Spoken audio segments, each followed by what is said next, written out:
Hi, I'm Jeremy Thompson-Cook, Chief Economist here at Audere Solutions, and this is our November look at what's going to be happening in FX markets. November and actually December are typically quite poor months for the US dollar.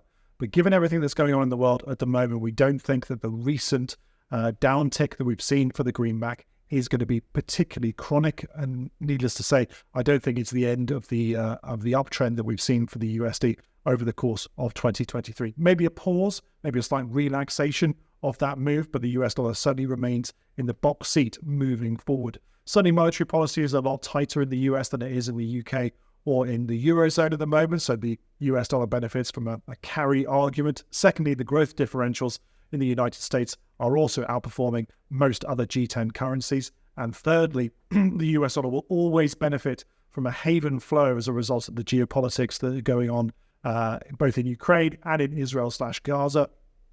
Everything put together suggests that the USD is not going to fall out of favor anytime soon. Heading into 2024, the calls for a recession in the United Kingdom are starting to increase. Now, we do have the autumn statement from Chancellor Jeremy Hunt later on this month. Typically, this is the last chance for the Chancellor to maybe throw something to the electorate ahead of a general election in the next over the course of the next year or so.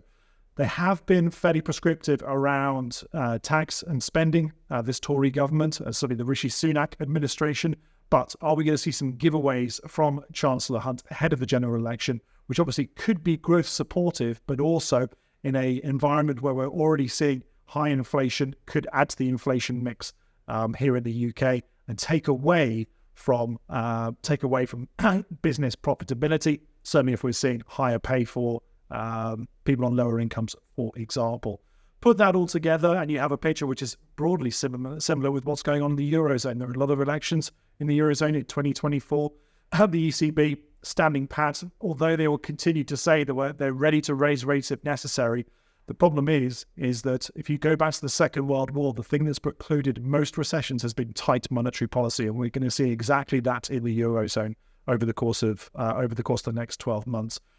We are worried a little bit about peripheral spreads. We touched on this last month, and certainly the premium that people are having to pay for Italian, Spanish, Portuguese debt over the Bund in Germany suggests that we are starting to see a little bit of pressure on those spreads. If that does continue, we may see a little bit of pressure on the euro. So for now, euro dollar looking lower than the 107 where it's currently trading. Sterling dollar could easily fall below 120 between now and the end of the new year.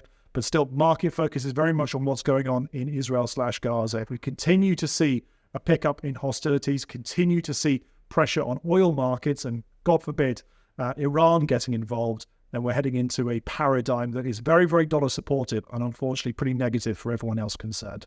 Thanks very much. Looking forward to speaking to you next month.